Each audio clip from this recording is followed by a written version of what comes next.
Hello guys, this is उत्कर्ष सिन्हा। तो आज का वीडियो बहुत ही इम्पोर्टेंट और बहुत ज़रूरी होने वाला है और मैं आपसे यहाँ बताऊँ यहाँ पे क्यों बहुत ज़रूरी है। क्योंकि 60% यूएस शेयर गिर चुका है ड्यू टू एसवीबी। जी हाँ, सिलिकॉन वैली बैंक के क्राइसिस की वजह से, जो कि 2.25 बिलियन का जो लॉस है, उसकी वजह से 60% यूएस के डॉलर के प्राइसेस गिर चुके हैं, जो कि इंडिया पे भी क्या इम्पेक्ट डालेगा इस वीक, उस पे हम डिस्कशन करेंगे कि ये क्यों हुआ है और हमारे भारत के शेयरों में क्या क्या गिरावट हो सकती है, या निफ्टी या सेंसेक्स का क्या हाल रहेगा इस सिलिकॉन वैली के वजह से। तो थैंक यू फॉर वॉचिंग। मुझे यहाँ पे लगता है कि आपने ज़रूरी सुना होगा सिलिकॉन वैली बैंक के जो कोलैप्स होने की न्यूज़ है, ये शुक्रवार को आ चुकी थी और जिसकी वजह से 60% प्लस के शेयर डाउन हो गए थे यूएस में। तो मैं आशा करता हूँ डेफिनेटली अपने यहाँ पे सबसे पहले हमें ये जानना पड़ेगा कि सिलिकॉन वैली बैंक क्या है, ये कब शुरू हुआ और ये किस तरीके से वर्क करता है, जिसकी वजह से इसे आज 2.25 बिलियन का नुकसान हो रहा है। 2 दिन में ऐसा क्या हुआ जिसकी वजह से इतनी बड़ी क्राइसिस आ गई यूएस मार्केट में भी, और इस हफ्ते हमें इंडियन मार्केट में भी देखने को मिलेगा। और सिलिकॉन वैली बैंक क्या है और उसने किस तरीके से काम किया जिसकी वजह से इसको लॉसेस हो रहे हैं। जैसे यहाँ पे आपको दिख सकता है, लिखा हुआ है सिलिकॉन वैली बैंक वॉज, मतलब ये था, इस पे होल्ड लगा दिया गया है। Was a commercial bank headquarter in Santa Clara, यानी जो इसका जो हेड ऑफिस था वो सेंटा कार्ला कैलिफोर्निया यूएस में था, और ये 16वीं सबसे बड़ी बैंक यूएस में थी, यानी यूनाइटेड स्टेट की ये 16वीं सबसे बड़ी बैंक है, जिसमें कि ये subsidiary company, bank holding company, financial group और स्टेट चार्टर्ड बैंक का काम करती थी। कैलिफोर्निया में department of financial protection of involution इसकी थी। तो इस तरीके के मेंबर थे फेडरल रिजर्व सिस्टम की, जिसका आप देख सकते हैं जहाँ पे यहाँ पे फाइनेंशियल स्ट्रक्चर दिखाया, जहाँ पे आपको मैंने बताया है कि ये सेंटा कार्ला इसकी कैलिफोर्निया हेडक्वार्टर था। ये 17 अक्टूबर 1983 को फाउंडेड किया गया था, यानी बनाया गया था। 39 साल हो चुके थे। अब यहाँ पे आप देख सकते हैं कि इसमें अब बात किया जा रहा है इंडिया टुडे ग्रुप का, जैसे मैंने रेफरेंस लिया है कि 2008 में जो इश्यू आया था, ये भी एक बॉन्ड में इन्वेस्टमेंट करने के थ्रू जो घटना घटी थी उसकी वजह से आया था, जो लेमैन ब्रदर्स है। अब यहाँ पे बात ये उठ के आती है कि क्या इंडिया में भी इसका इम्पैक्ट आएगा, अगर आएगा तो किस तरीके से आएगा, या फिर जो सेंटर आपका ये सिलिकॉन वैली बैंक है उन्होंने क्या इंडिया में भी इन्वेस्ट कर रखा है।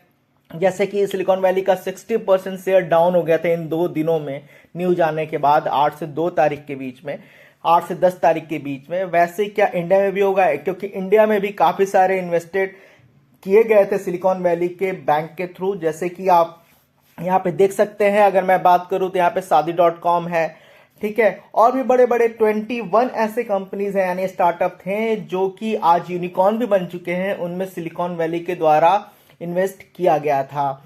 तो क्या उसका इम्पैक्ट हमारे इंडियन मार्केट पे भी पड़ेगा, क्या ये अपने पैसे नहीं निकाल पाएंगे, या फिर कोई दिक्कत आएगी फाइनेंशियल में। तो अब ये क्या कर रहे हैं कि अपने पैसे निकाल के अब दूसरे बैंकों में जमा करना इन्होंने शुरू कर दिया है, जो इंडियन स्टार्टअप है। लेकिन यहाँ पे प्रॉब्लम ये आ रही है कि पैसे जो है वो निकल नहीं पा रहे, क्योंकि जो बॉन्ड है, जो ये फेडरल बैंक में जो ये बना हुआ था, वहां पे 2.5 लाख का इनको एक तरीके का इंश्योरेंस मिलता है, जिसके थ्रू वो 2.5 लाख तक के बैलेंस निकाल सकते हैं। लेकिन अभी सिलिकॉन वैली के पास फंड ही नहीं है कि वो अपने पैसे निकाल सके, अपने जो डिपॉजिटर हैं, तो वो सारा कुछ होल्ड पे चला गया है।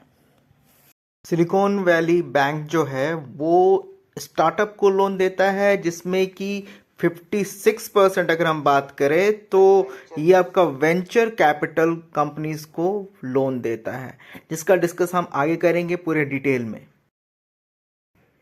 तो प्रॉब्लम कहाँ पे शुरू हुई, एंड ऑफ 2019 में बैंक के पास 61.76 बिलियन की डिपॉजिट थी। ये 2021 में बढ़कर के 189.20 बिलियन हो गया। ओवरऑल बात करें तो 206% का ग्रोथ बैंक के डिपॉजिट में 2019 से लेकर 2021 तक हो गया। 2019 से 2021 के बीच में आप सभी जानते हैं कि कोरोना आ गया, और सिलिकॉन वैली बैंक के पास इतने ज़्यादा बैंक डिपॉजिट था कि वो जैसे रेगुलर लोन देता था नए स्टार्टअप को वैसे नहीं कर पाया।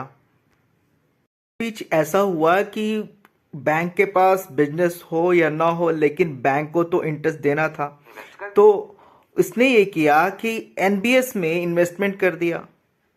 यहाँ पे एमबीएस का मतलब होता है मॉर्टगेज बैक्ड सिक्योरिटीज। इसको अगर हम इजी वे में समझे तो अगर आपने किसी को लोन दिया है 10 लाख का 10% इंटरेस्ट के रेट पे 10 साल के लिए, तो इसमें क्या हुआ कि 10 साल के लिए आपका जो लोन अमाउंट है यानी 10 लाख रुपए फंस गया। अब आप किसी और को लोन नहीं दे सकते हैं। इस केस में क्या हुआ कि इस अमाउंट को, इस लोन को बेच दिया गया 7% इंटरेस्ट रेट। इससे क्या हुआ कि जो आपका 10 लाख का जो फंड था वो रिलीज हो गया और आप अब 7% के इंटरेस्ट के रेट से आपको मिलेगा जहां आपको 10% मिलता था, और आप अब किसी और को भी लोन दे सकते हैं। इसी तरीके से बैंक काम करता है कि उसको फंड की दिक्कत ना हो, और जिसे एक नॉर्मल भाषा में कहा जाता है मॉर्गेज बैक्ड सिक्योरिटी यानी एमबीएस, जिससे कि फंड मॉर्गेज किया जाता है। ये एक तरीके का सेफ एंड साइड होता है बैंक के लिए कि सपोज अगर डिफॉल्ट हो जाए किसी तरीके से लोन अमाउंट, तो बैंक क्या करे कि जो घर है उसको नीलाम करके उसकी रिकवरी कर सके। प्रॉब्लम अब शुरू होता है कि सिलिकॉन वैली का ट्रेजरी जो बैंक है उसका यील्ड जो था वो सिलिकॉन वैली बैंक से ज़्यादा हो गया। तब यहाँ पे प्रॉब्लम क्रिएट हुआ। सिंपल वे में अगर हम बात करें तो अगर आप सिलिकॉन वैली बैंक में अगर डिपॉजिट करते हैं तो आपको इंटरेस्ट मिलता है 1.79% का, और वहीं रिस्क फ्री ट्रेजरी बॉन्ड में अगर आप इन्वेस्ट कर रहे हैं तो आपको इंटरेस्ट मिल रहा है 3.9% का। तो सिंपल सी बात है, जहां पे इंटरेस्ट ज़्यादा मिलेगा वहां पे आप जाएंगे। तो इस केस में क्या हुआ कि लोग ने बैंकों से पैसे निकाल निकाल के बॉन्ड में डालने लगे, यानी जिनके पैसे यहाँ पे पड़े थे, जिन्होंने डिपॉजिट कर रखा था, वो इंटरेस्ट कम मिलने की वजह से उसे निकाल करके बॉन्ड में पैसे डालने लगे, क्योंकि वहां पे इंटरेस्ट ज़्यादा था और सिलिकॉन वैली के पास तो कैश था नहीं, अवेलेबल था नहीं, जिसकी वजह से ये दिक्कत और बढ़ती गई।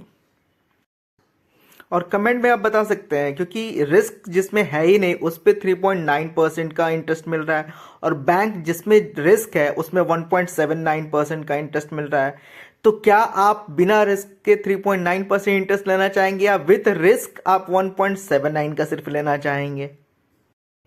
इसी वजह से क्या हुआ कि बैंक में जो भी डिपॉजिट था वो कम इंटरेस्ट की वजह से लोग विड्रॉ करने लगे और अपनी इन्वेस्टमेंट बॉन्ड में डालने लगे, क्योंकि वो ज़्यादा इंटरेस्ट दे रहा था। लोग आज अपना सिलिकॉन वैली बैंक से विड्रॉ करने लगे, और सिलिकॉन वैली बैंक के पास तो पैसे थे नहीं, क्योंकि उसने बॉन्ड में इन्वेस्ट कर रखा था, उसने पैसे मॉर्गेज कर रखा था। तो इस वजह से प्रॉब्लम क्रिएट होने लगा, और कोई भी बैंक मना नहीं कर सकता है अपने डिपॉजिटर को कि सेम टाइम पे आप पैसे नहीं निकाल सकते हैं। और सिलिकॉन वैली के पास तो अवेलेबल फंड था नहीं, जिसकी वजह से पैसे नहीं निकल सकते थे। लेकिन यहाँ पे एक चीज़ मान 8 मार्च 2023 को सिलिकॉन वैली बैंक की जो पेरेंट्स कंपनी है उसने ये अनाउंसमेंट किया कि $21 बिलियन की जो सिक्योरिटी अमाउंट है वो 1.8 बिलियन लॉस से सेल की जाएगी। तब जाके प्रॉब्लम यहाँ पे और भी बढ़ गई और लोगों को बहुत दिक्कत होने लगी कि अभी पैसे भी नहीं निकल रहे हैं, और ये क्या रीजन है कि जिसके से सेल कर रहा है वो भी लॉस पे। ये इन्वेस्टर्स के लिए बहुत बड़ा शॉक था, क्योंकि किसी को भी ये उम्मीद नहीं थी कि सिलिकॉन वैली बैंक जो है वो इतना बड़ा यानी 2.25 से भी ज़्यादा अमाउंट का फंड रेज करने के लिए किसी के पास जाएगा, जिसकी वजह से ये सेल करेगा अपने सिक्योरिटीज़ को। तो यहाँ पे सिंपल से समझने वाली बात यह है कि अगर इन्वेस्टर ही अगर अपनी परेशान हो जाएंगे तो वहाँ पे शेयर्स के प्राइस तो गिरेंगे ही गिरेंगे। तो इसी वजह से इन्वेस्टर अपने पैसे निकालने लगे, जिसकी वजह से शेयर्स के प्राइस गिर गए। अब यहाँ पे हम बात कर लेते हैं टोटल समरी में कि क्या वजह रहा। प्रॉब्लम ये थी कि सिक्योर जो ट्रेजरी बॉन्ड है उसका इंटरेस्ट रेट बढ़ गया था और बैंक का इंटरेस्ट रेट कम था। तो सारे जो डिपॉजिटर थे उन्होंने अपने अमाउंट को, यानी जो भी अमाउंट उन्होंने डिपॉजिट कर रखा था उसको निकाल के बॉन्ड में इन्वेस्ट करने लगे, जिसकी वजह से पहली प्रॉब्लम क्रिएट हुई। दूसरी प्रॉब्लम ये थी कि इस एसबी बैंक ने अपने सिक्योरिटीज को लॉस पे सेल किया। यही वजह रहा कि जो सिलिकॉन वैली बैंक का शेयर है उसके प्राइस 60.40 से डाउन हो गए यूएस शेयर्स मार्केट में। अब आपको यहाँ पे बता दें कि कुछ लोग ऐसे हैं जो कि 2008 क्राइसिस से, जो लेमन ब्रदर्स वाले क्राइसिस हुए थे उस वजह से, इसको भी एनवीएस जो अपना सिलिकॉन वैली बैंक है इसका भी सेम वही सिनेरियो है, उससे लिंक कर रहे हैं। ऐसे लेमन ब्रदर्स इसलिए क्रैश हुआ था क्योंकि वो बॉन्ड में इन्वेस्ट करता था और सिलिकॉन वैली बैंक भी बॉन्ड में इन्वेस्ट कर रहा है, इसी वजह से ये भी क्रैश हुआ है। लेमन ब्रदर्स में केस थोड़ा अलग था, उनमें था सब प्राइम लोन और यहाँ पे बॉन्ड इन्वेस्टमेंट है। और ज़्यादातर यहाँ पे जो देखा जाए तो जो स्टार्टअप है उनको सिलिकॉन वैली ने लोन दिया हुआ है। तो मेन रीजन इसका यही है क्रैश होने का कि इनके पास पैसे नहीं है, इन्होंने बॉन्ड में इन्वेस्ट कर दिया। अब डिपॉजिटर पैसे मांगेंगे और यहाँ पे बॉन्ड जो है, जो आपका ट्रेजरी बॉन्ड, वो उसकी प्राइस बढ़ गई। अब उसके बढ़ने की वजह से सारे जो डिपॉजिटर है वो पैसे निकाल के उसमें जमा करना चाह रहे हैं, इस वजह से ये बैंक आपका क्रैश कर गया है। अब बात कर लेते हैं इंडिया में क्या शेयर पे इफेक्ट पड़ेगा, क्या शेयर मार्केट डाउन जाएगा, क्या 2008 वाले ही पोजीशन आएगी। तो अभी जो दिख रहा है उसके हिसाब से अगर देखें तो इंडिया पे कुछ खास असर नहीं पड़ेगा, बट यूएस में जो शेयर प्राइसेस है वो डाउन होता है, जैसे नेस्डैक है डाउन होता है, तो इंडिया पे भी इम्पैक्ट आता ही आता है। और कुछ टाइम से अदानी की आपने देखा, अदानी की वजह से शेयर डाउन तो हुए ही हैं और साथ में मार्केट डाउन हुआ, ये भी एक हफ्ते तक लगता है थोड़ा उतार चढ़ाव भरा हुआ रहेगा। आई होप कि ये वीडियो आपको पसंद आया होगा। तो आप सभी वीडियो तो देख ले रहे हैं लेकिन सब्सक्राइब नहीं कर ले, कृपया सब्सक्राइब बटन पे क्लिक करें और लाइक करें। Thank you so much.